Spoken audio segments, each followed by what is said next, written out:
Kumusta kaibigan? Ang kwento na ating itatampok ngayon ay ang movie na Don't Breathe 2. Ngunit bago natin ito simulan, ay maaari ba akong makahingi ng pabor? Pakilike naman ang videong ito at pasubscribe na rin sa aking channel. I-click mo na rin ang notification bell. Muli maraming salamat kaibigan. Nagsimula ang pelikula sa pagpapakita sa isang nasusunog na bahay, habang ang isang batang babae na may puting hibla sa kanyang buhok ay papalayo mula rito bago bumagsak sa kalye at nawala ng malay. Lumipat ang eksena matapos ang 8 taong nakaraan, kung saan ang batang babae, na ngayon ay pinangalan ng Phoenix, ay makikitang tumetakas mula sa isang napakalaking aso. Umakyat siya sa isang bakod at nakakita ng isang kotse na may baril sa loob. Bago pa man niya makuha ito ay naunahan na siya ng isang bulag na lalaki na nagngangalang Norman Nordstrom. Lumalabas na isa lamang itong pagsasanay upang may handa ang bata sa anumang maaring mangyari sa kanya, at ang aso ay kanilang alaga na nagngangalang Shadow. Pinalaki ni Norman si Phoenix na parang isang tunay na anak matapos ang 8 taon. Ngunit pinagkaitan niya ito ng isang normal na buhay ng isang bata sa pamamagitan ng pagtanggi nito na ipasok siya sa pampublikong paaralan. Isang araw, siya ay inilabas ng kaibigang babae ni Norman, na dating Army Ranger na si Hernandez. Dinala niya si Phoenix sa parke, doon ay pinagmamasdan niya ang mga bata at ini-imagine nito na kasama niya silang naglalaro ng masaya. Ilang sandali pa ay dumating ang oras ng klase ng mga bata kaya't pumasok na ang mga ito at naiwan siyang mag-isang nagduduyan. Nang huminto sila sa isang gasolinahan, makikita ang balita sa TV Patrol na inaresto ang isang surgeon dahil sa kanyang pagkakasangkot sa isang black market organ donor scheme. Sa mga oras na iyon ay pumunta si Phoenix sa banyo at nakita niya ang isang lalaking nagngangalang Rendon, na mukhang hindi maganda ang intensyon sa kanya. Nang akma niya itong lalapitan ay biglang tumahol si Shadow kung saan sinabi ni Phoenix na hindi siya natatakot kay Rendon, at habang papalabas si Phoenix ay hinawakan nito ang mga puting hibla ng buhok ng bata. Pagkahatid ni Hernandez kay Phoenix sa kanilang bahay ay sinabi nito kay Norman na karapat-dapat siyang magkaroon ng normal na buhay bilang bata, ngunit sinabi naman sa kanya ni Norman na huwag siyang husgahan na tila ba isa siyang masamang tao. Sa kanyang pag-uwi, nakita ni Hernandez ang isang truck na nakaharang sa kalsada. Bumusina siya ngunit walang tugon ang mga ito at kinailangan niyang lumabas. Doon ay nakita niya si Raylan at ang kanyang mga tauhan na sina Doc, Jared at Raul sa kotse at sinabihan silang alisin ang kanilang sasakyan sa daan. Ginawa naman nila ito, ngunit nang bumalik si Hernandez sa kanyang sasakyan, nasa loob na pala ang isang kasama nila na si Jim Bob. Si Hernandez ay pinalo niya ng martilyo hanggang sa mamatay. Sa ibang eksena, naghahanda na si Phoenix para matulog nang biglang may narinig si Shadow at nagsimulang tumahol ang aso. Nang papakainin na ni Norman si Shadow ay napagtanto niyang nawawala ang kanyang alagang aso, pumunta siya sa labas at pinakiramdaman ang paligid at doon ay nakita niyang patay na si Shadow na may tama ng bala sa kanyang katawan. Maya-maya pa ay napagtanto ni Norman na may mali at nangamba ito para kay Phoenix. Samantala, ang 5 goons ay nakapasok na sa bahay ni Norman, ngunit nakita sila ni Phoenix at nakagawa ito ng paraan para makapagtago at hindi nila makita. Papalabas na sana si Phoenix ngunit sa kasamaang palad, naabutan siya ni Jim Bob, at muntik na siyang mahuli nito. Mabuti na lamang at nasira ni Norman ang pinto sa likod ni Jim Bob at mula doon ay inatake siya nito, at sinabi niya kay Phoenix na tumakbo na palayo. Samantala, si Norman ay nasugatan at nagtago siya upang gamutin muna ang kanyang sugat kung saan si Jared naman ay nakita siya. Inatake siya ni Norman at dinikita ng super glue ang kanyang bibig at ilong para masuffocate ang lalaki. Ilang sandali pa ay dumating si Jim Bob, na kapatid din ni Jared, at binutas ang kanyang pisngi para tulungan siyang huminga pagkatapos ay gumamit si Jared ng basag na salamin para alisin ang pagkakadikit ng kanyang bibig. Tumakbo si Phoenix sa basement ngunit nasira ni Duke ang pinto. Pumasok siya sa isang container box at nagkulong upang hindi siya mahuli ni Duke, ngunit sinimulan itong punuin ni Duke ng tubig para mapilitang lumabas ang bata rito. Sumunod naman sa basement si Norman at naramdaman niya ang tubig na nanggagaling sa mga tubo, Agad niya itong pinatay at tumigil ang pagtulo ng tubig sa container box na halos mapuno na ng mga oras na iyon, ngunit gumanti ang lalaki sa pamamagitan ng paglalagay ng live wire sa itaas ng container box. Sa pamamagitan nito ay makukuryente at malulunod si Phoenix kapag umabot ang level ng tubig sa wire. Pilit na pinapalabas ni Duke si Norman sa kanyang pinagtataguan habang nakatutok ang baril nito. Ilang sandali pa ay pinagulong ni Norman ang isang tangke ng gas habang ito ay sumisingaw.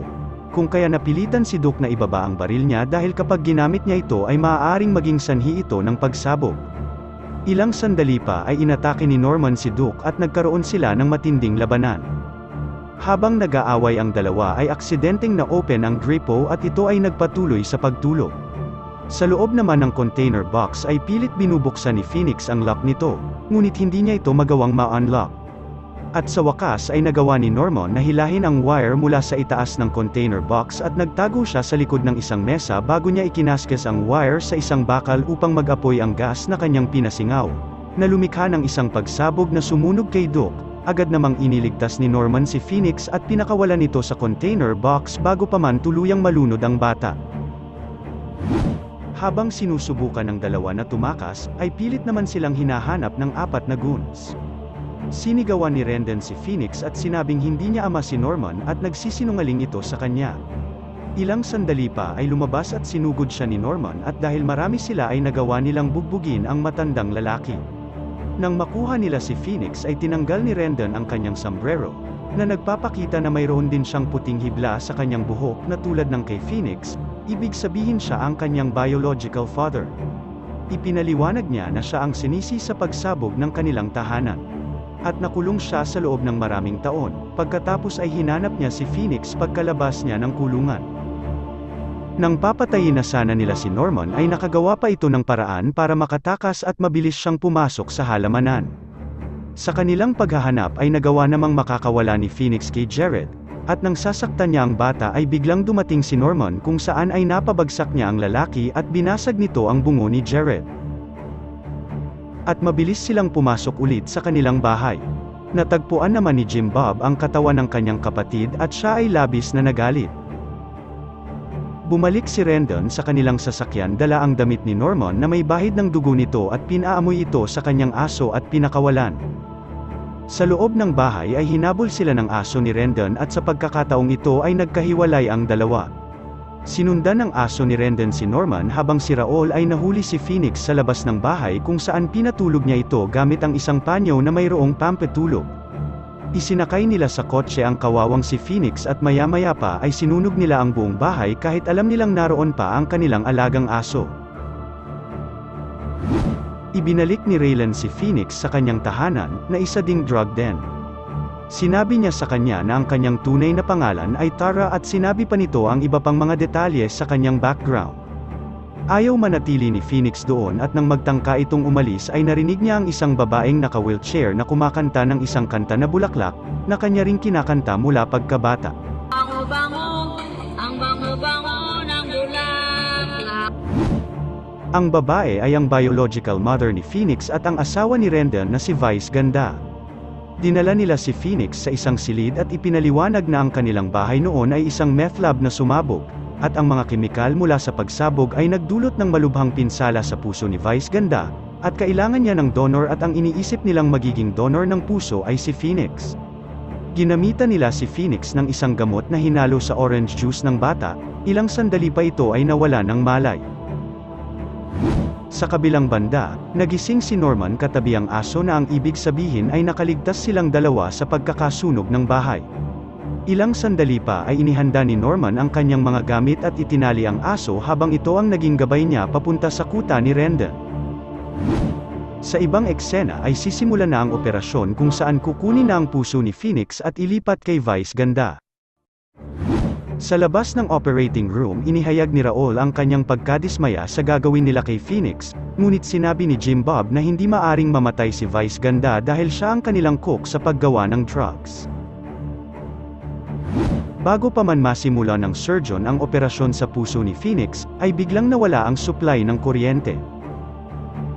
Galit na lumabas si Rendon at inutusan ang kanyang mga tauhan na tignan kung ano ang nangyari. Hinabol ng mga goons si Norman, ngunit nang subukan ni Jim Bob na labanan siya bilang paghihiganti sa pagkamatay ni Jared, si Norman ay kinuha ang bell sa kanyang bulsa at ipinalunok ito kay Jim Bob. Sa ganung paraan ay maririnig niya ito kung nasaan siya. Pinakiramdaman ni Norman ang kanyang galaw at binato niya ito ng martilyo, kung saan ay tinamaan si Jim Bob sa kanyang ulo.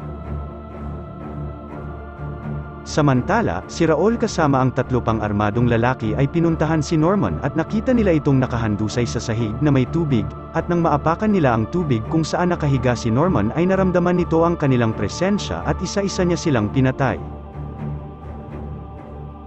Sinabi naman ni Raul kay Norman ang tungkol sa kung ano ang binabalak gawin ni Rendon at Vice Ganda kay Phoenix, at inamin niya rin na hindi niya gusto ang kanilang plano, kaya sinabi niya kay Norman na puntahan na sila bago pa mahuli ang lahat. Muntik nang makalabas ang mga kontrabida hanggang sa mapatay ni Norman ang surgeon. Nag-set up siya ng mga smoke bomb para hindi nila siya makita, habang hinahanap siya ni Rendon ay nagpaputok siya ng kanyang baril na parang baliw at aksidente niyang tinamaan si Vice Ganda na nagsanhi ng kanyang kamatayan. Ang kanyang wheelchair ay nagsimulang gumulong patungo sa isang malalim na walang tubig na pool, habang si Phoenix ay nakaposas sa kanya.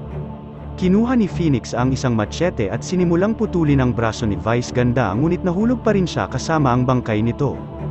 Nahuli naman ni Norman si Rendon at piniga ang kanyang mga mata gamit ang kanyang mga hinlalaki na naging sanhi ng pagkabulag nito.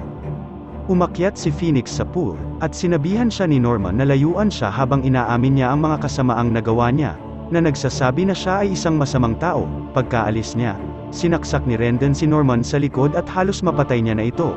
Ngunit inislash ni Phoenix si Rendon gamit ang machete, at nahulog siya sa pool sa tabi ni Vice Ganda.